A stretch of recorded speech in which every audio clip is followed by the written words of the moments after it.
वारपाला आलेल्या या गावातल्या आणखी वेगळ्या टप्प्याच्या सुविधेचं भूमिपूजन आपण या ठिकाणी करतो.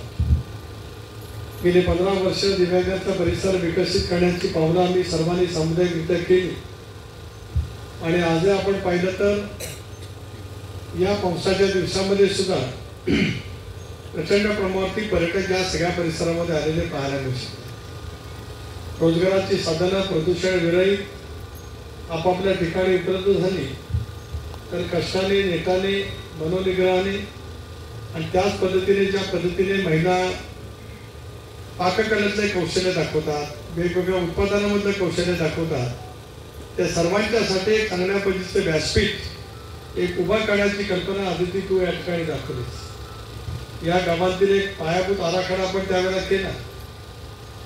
गणरायाच्या आगमनाने या सगळ्या परिसरामध्ये प्रचंड प्रमाणावरती तीर्थक्षेत्र पर्यटन वाढलं, पण गावातून असलेल्या प्राचीन पुरातन मंदिराचं सुद्धा एक तऱ्हेचं जीर्णोद्धार राज्य सरकारच्या माध्यमातून करण्याची भूमिका आपण स्वीकारली.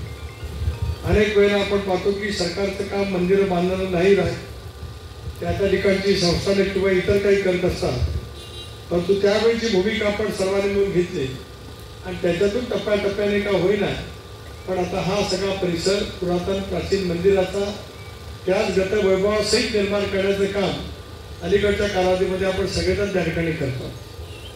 गावाची लांबी आणि रुंदी इतकं चौरस क्षेत्रफळ कुठल्याही गावाला नाही आणि विशेष करून 720 किलोमीटर लांबीच्या असलेल्या या सगळ्या पट्ट्यामध्ये कदाचित नगरपालिका असलेल्या ठिकाणामध्ये असू शकतं, परंतु नगरपालिका नाही आणि ग्रामपंचायत आहे अशा ठिकाणचं क्षेत्रफळ आणि चांगला समुद्र किनारा हा दिव्यांगांना इतका कुठला असू शकत नाही.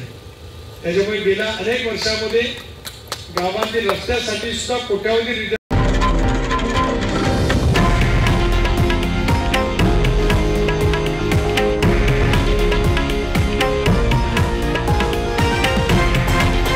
हे आहे देशातील नंबर 1 न्यूज नेटवर्क आणि आपण पाहत आहात TV9 मराठी, एकमेव.